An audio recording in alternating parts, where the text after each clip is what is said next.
All right, welcome back to another episode of BGPerform Reacts.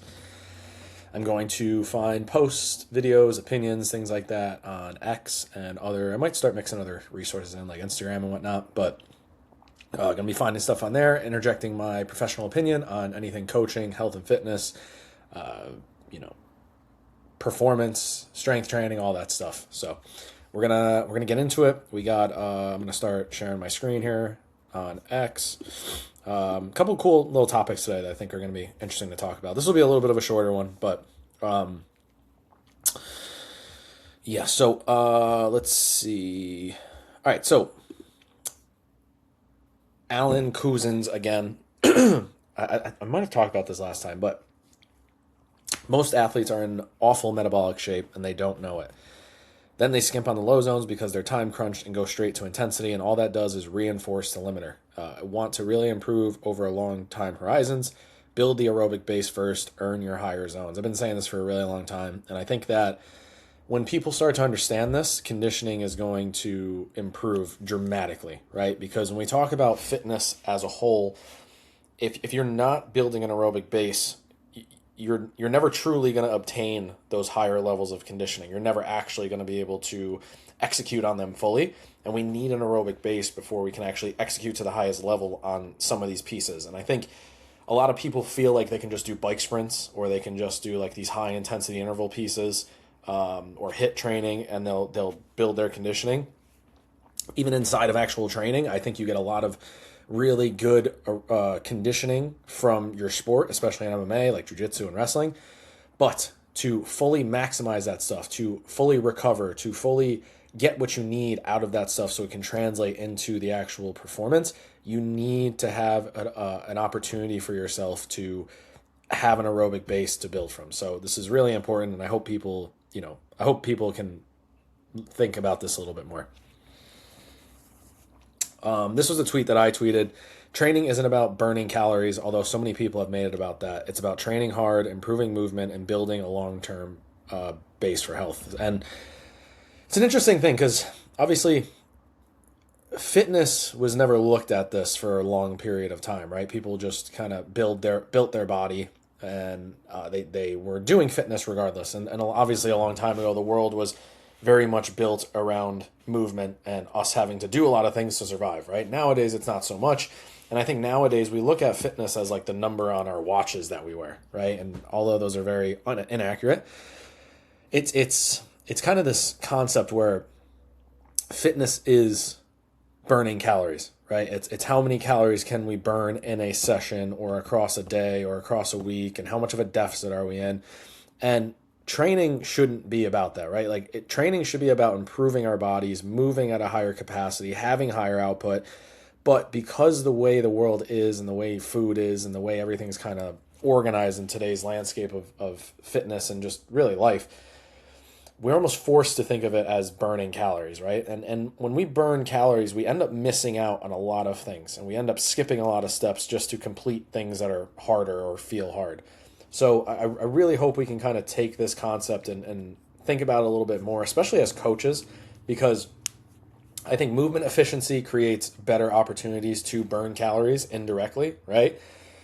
But I think the problem in today's world is too many people, their programs are built around burning calories, right? The whole concept of working out is burning calories, right? Where the concept of working out or training should be improving movement, building a long-term base, feeling better, and just really working on pieces that are going to make you a better human for a really long time. So I hope that makes sense, and I hope we can start to think about that a little bit differently. Jeremy Toohey, if your performance facility promotes drop-in anytime, you're not running a strength conditioning program, you're running a daycare for some quick cash. There's no serious long-term development without structure. And I think there was a sub-post to this, which I'll go over. Actually, let me read this. Drop-ins are a complete money grab for athletes, parents who don't know any better.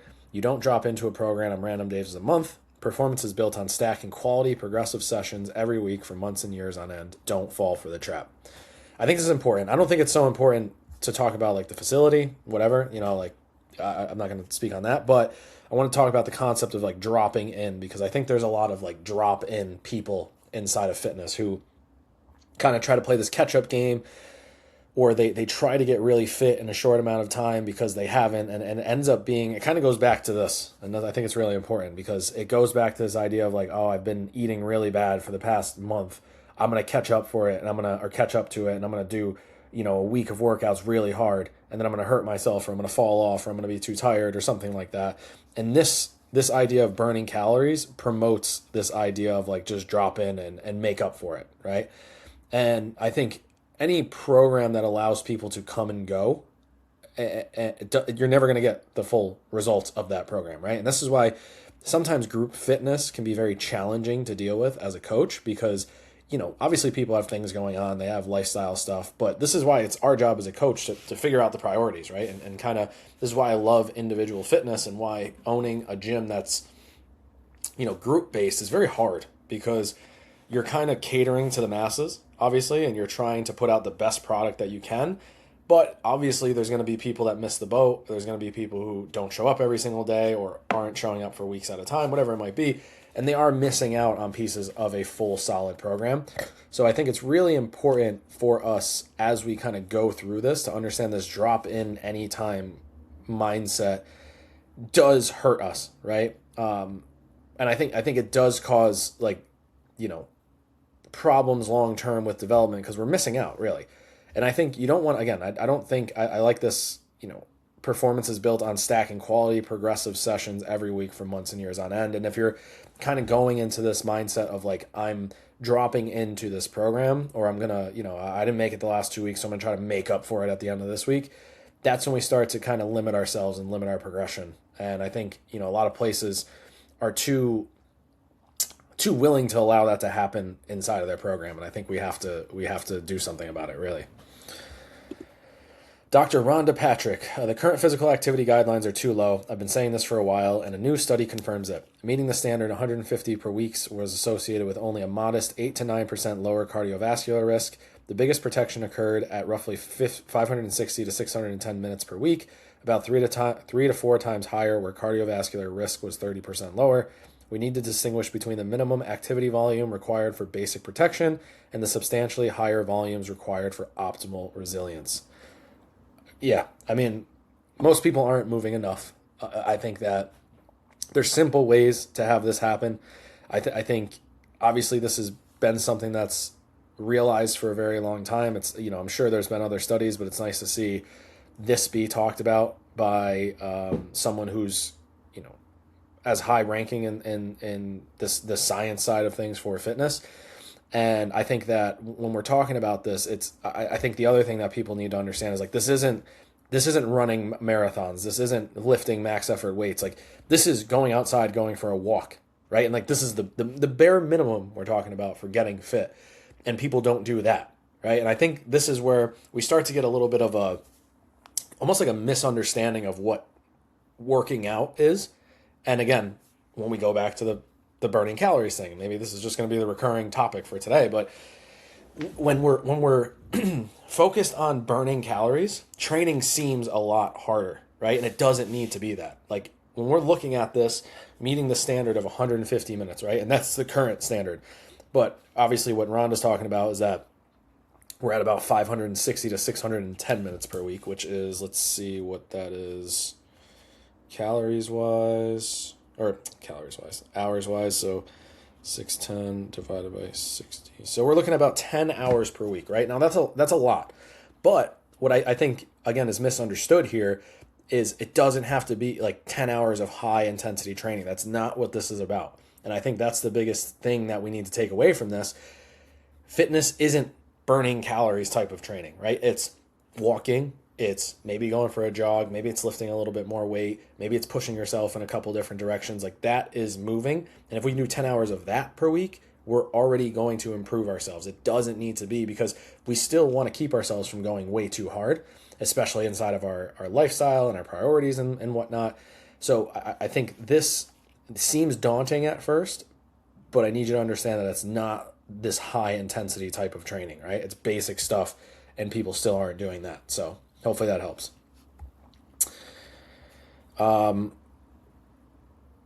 Steve Magnus says you need lots of easy to make a difference, even for health. You can't shortcut it. You need a decently high volume of movement. It's the same thing these guys, Bowerman, Lydiard, and Van Aken, told us 60 plus years ago. I don't know who those are, but maybe I should look into them. But that's it. Just lots of easy, lots of movement. Accumulate 10 hours during the week, and that's like, we're talking about, what was it, 560? So 560 divided by 60. So we're looking at like, anywhere between 8 to 10 hours of training per week. So that's like an hour a day normal lifting with a couple walks on top of that.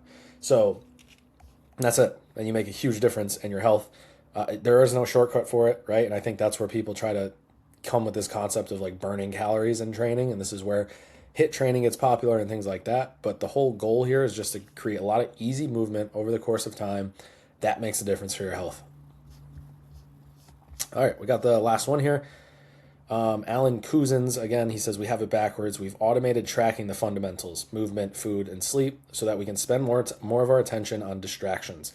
The important stuff should demand our focus. The trivial stuff should be set and forget. And I think what he's trying to say here is like, we have these trackers, we have these things. They track the amount of steps we make and the types of food we eat and how much of it we eat, and then how much we're sleeping, and we're doing that so we can focus on these, again, huge concepts in training that really aren't doing anything for us, especially for an average person. We're pushing ourselves past like a limit of actual health, and we're, not to say that we don't want to pursue higher versions of ourselves, but we want to make sure when we're doing this sort of thing that we're putting ourselves in a position where these things are still at the forefront, right? We want to track our movement. We want to be aware of this stuff, right? We don't want to just like throw it in an app or have an app be like, all right, you did your 10,000 steps, right? Because, again, 10,000 steps, a step isn't just a step in most times, right? And I think that's where it's really important to kind of understand this stuff being broken down.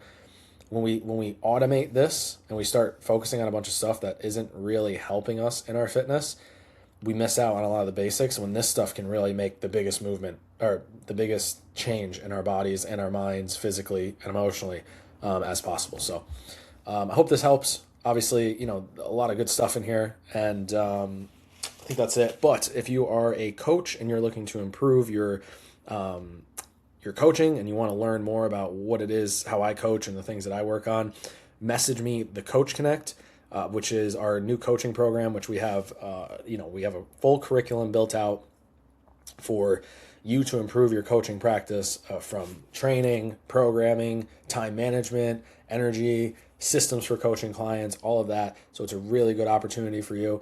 On top of that, if you want to work with me, you can go to www.bgperform.com/training, and that's going to have all the information you need to work with me and to find a training program or see what works best for you. You fill out the intake form there, and then I'll get back to you as soon as I can read that. And I think that's it. Check out Behind the Design every Tuesday, and then check out the podcast, the BG Perform podcast, every Wednesday. And I think that's it. And I appreciate you guys for tuning in. I'll see you guys next time.